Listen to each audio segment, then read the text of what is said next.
नमस्कार साथियों, मैं जयंत कुमार सिंह। हम समझते हैं कि आप सभी कुशल पूर्वक होंगे। वर्तमान में मैं बिहार के तमाम नियोजित शिक्षक साथियों को संदेश देते हुए कहना चाहूँगा कि सक्षमता परीक्षा को लेकर जो ऊहापोह की स्थिति बनी हुई है, इस मामले को लेकर आप सभी जानते हैं कि राज्य में जितने भी शिक्षक संगठन हैं, हम सभी एक मंच पर आ गए हैं, जिसका नाम है बिहार शिक्षक एकता मंच। और इस मंच के बैनर तले लगातार कार्यक्रम हुआ, सरकार की पत्र को जलाई गई, प्रत्येक जिलों में मशाल जुलूस हुआ। 13 फरवरी को पटना में ऐतिहासिक प्रदर्शन किया गया, जिससे निश्चित रूप से सरकार जो है सोचने को मजबूर हो गई है। लेकिन अभी तकलीफ की बात है, जहाँ तहाँ से खबर मिल रहा है कि कुछ शिक्षक साथी फॉर्म भर रहे हैं। तो आप फॉर्म भर करके बहुत बड़ी गलती कर रहे हैं, बहुत बड़ी गलती।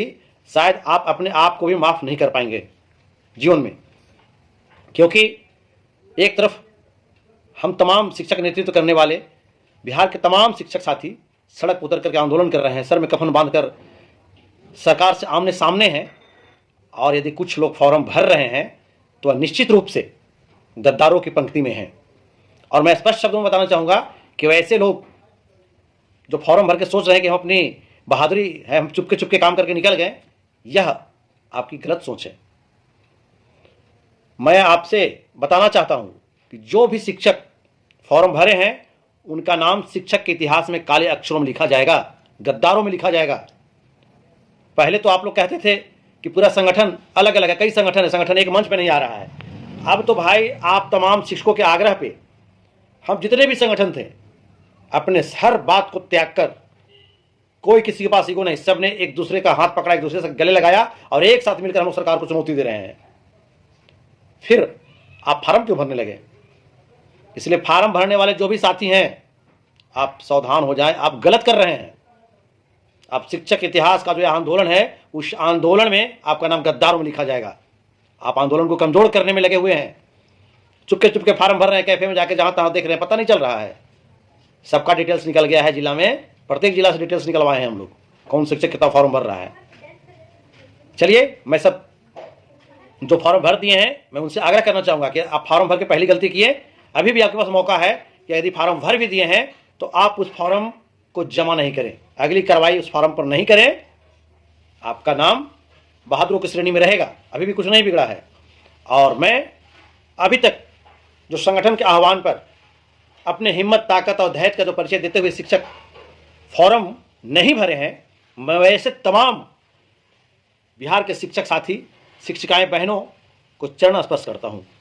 आप सचमुच क्रांतिकारी हैं, संगठन की विचारधारा पर चलने की आप में ताकत है, आप में क्षमता है, आप कायर नहीं है।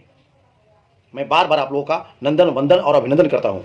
मैं एक मूल्य बात बताना चाहता हूं कि हर परिस्थिति में संगठन की जीत होगी, शिक्षकों की जीत होगी, किसी की नौकरी नहीं जाएगी। आप रेवेन्यू स्टाम्प लाइए, मैं लिख के दे रहा हूं आपको कि आपकी नौकरी नहीं जाएगी, किसी कीमत में किसी भी शिक्षक की नौकरी नहीं जाएगी। अगर आप जरा सा भी घबरा रहे हैं, जरा सा डर रहे हैं, तो अंदर से अपना सीना ठोक करके अपने आप को बोल्ड बनाइए। और संगठन के आंदोलन के बाद सरकार बहुत कुछ सोचने को मजबूर हो गई है। बहुत जल्द अच्छा रिजल्ट मिलने वाला है, बहुत जल्द। ऐसा भी समय आएगा, हो सकता है सक्षमता परीक्षा भी रुक जाए, सब कुछ समान होने वाला है। लेकिन जो लोग फॉर्म भर रहे हैं वह अपनी कमजोरी को प्रदर्शित कर रहे हैं। इसलिए मैं अपने वाणी को समाप्त करने से पहले अंत में एक बार कहना चाहूंगा कि जो भी शिक्षक फॉर्म भर दिए हैं वह अपनी अगली कार्रवाई को नहीं करें। मतलब फॉर्म भरने के बाद उसका हार्ड कॉपी जमा करना है, आप मत जमा कीजिए ना, आपके पास मौका है। मैं तो कह रहा हूँ कि लाइए, रेवेन्यू स्टाम्प पर लिख दे रहा हूँ, नौकरी नहीं जाएगी आपकी।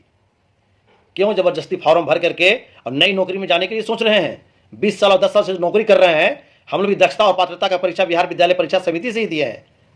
फिर कौन सी परीक्षा देना है भाई? और परीक्षा देकर के 2024 का ज्वाइनिंग डेट लेकर के नई नौकरी में जाएंगे, सब कुछ कम, घर छूटा, वेतन टूटा, सब कुछ बिखरने के लिए परीक्षा दे रहे हैं।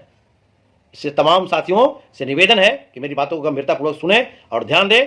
और जो अभी तक फॉर्म नहीं भरे हैं, मैं उनसे बार बार आग्रह करूंगा कि आप धैर्य बनाए रखें, कहीं भी कोई संकट नहीं आएगी। तमाम साथी एकदम आप सुन लें कि किसी की नौकरी पर कोई आंच नहीं आने वाली है, किसी की नौकरी नहीं जाएगी।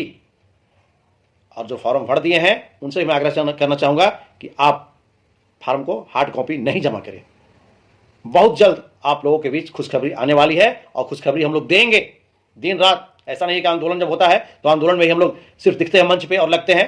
आंदोलन से हटने के बाद भी दिन रात हम अपने संगठन के माध्यम से, स्वयं के माध्यम से, जिसकी जहां पकड़ है, जिसकी जहां पहुंच है, हम लोग लगे हुए हैं, अपनी ताकत को लगाए हुए हैं, सरकार के पास अपनी ताकत को लगाए हुए हैं और बिल्कुल रास्ता आप साफ नजर दिखाई पड़ रही है। मुझे तो ऐसा महसूस हो रहा है कि जब आंदोलन की शुरुआत किए थे तो जो शिक्षक संगठन और शिक्षकों के बीच और हमारी जो मंजिल है उसके बीच की जो दूरी थी 100 किलोमीटर की, उस दूरी को हम लोगों ने 90 किलोमीटर तय कर